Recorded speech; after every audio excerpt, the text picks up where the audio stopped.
ભુજ તાલુકાના બે ગુનાહિત આરોપીને પાસા તળે મોકલવાની કાર્યવાહી કરાઈ। અગાઉ આ દારૂના આરોપીઓને પાસા તળે ધકેલાયા બાદ આજરોજ એલસીબી દ્વારા પાસાની કાર્યવાહી તળે ભુજ તાલુકાના કુલદીપસિંહ નટુભા વાઘેલા માધાપર અને ધર્મેશ રાજુભાઈ પંડ્યા કૈલાશનગર ભુજવાડાને પાસા તળે મોકલવાની કામગીરી હાથ ધરાઈ છે।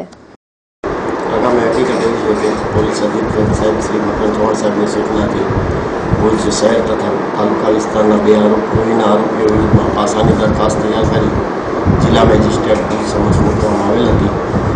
જે બંને આરોપીઓને જિલ્લા મેજિસ્ટ્રેટ ભુજનાઓએ પાસા તળે અટકાયતમાં લેવા હુકમ કરતા એક કુલદીપસિંહ નટુભા વાઘેલા રહે માધાપર તથા બે ધર્મેશ શંભુલાલ પંડ્યા ધર્મેશ રાજુભાઈ પંડ્યા રહે કૈલાશનગર ભુજવાડાને એલસીબી પોઈન્ટ શ્રી જય માલ સાહેબના માર્ગદર્શન હેઠળ પાસા તળે અટકાયત કરી ધર્મેશને અમદાવાદ જેલ ખાતે અને કુલદીપને રાજકોટ જેલ ખાતે મોકવા તજવીજ કરવામાં આવી છે।